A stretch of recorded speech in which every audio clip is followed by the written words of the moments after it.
பாகிஸ்தானை சேர்ந்த பலர் சவுதி அரேபியாவிற்குள் பிச்சை எடுக்க வருவதாக குற்றச்சாட்டு எழுந்தது. பாகிஸ்தானில் கடந்த சில ஆண்டுகளாகவே பொருளாதார மந்தநிலை ஏற்பட்டுள்ளது.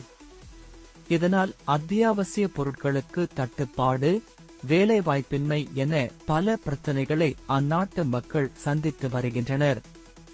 இதற்கிடையே புனித யாத்திரை செல்வதாக அனுமதி வாங்கி அரபு நாட்டுக்குச் சென்று அங்கு பாகிஸ்தானியர்கள் பலர் பிச்சை எடுத்து வருகின்றனர் என்ற குற்றச்சாட்டும் எழுந்துள்ளது.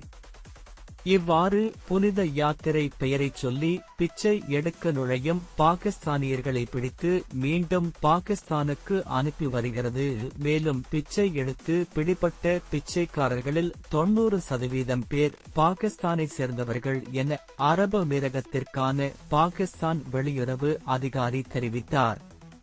இந்நிலையில் புனித யாத்திரை விசாவின் கீழ் பாகிஸ்தானியர்கள் பிச்சை எடுக்க தங்கள் நாட்டிற்குள் நுழைவதை தடுக்க நடவடிக்கை எடுக்க வேண்டும் என வலியுறுத்தி சவுதி ஹஜ் அமைச்சகம் பாகிஸ்தானின் மத விவகார அமைச்சகத்திற்கு கோரிக்கை விடுத்துள்ளது.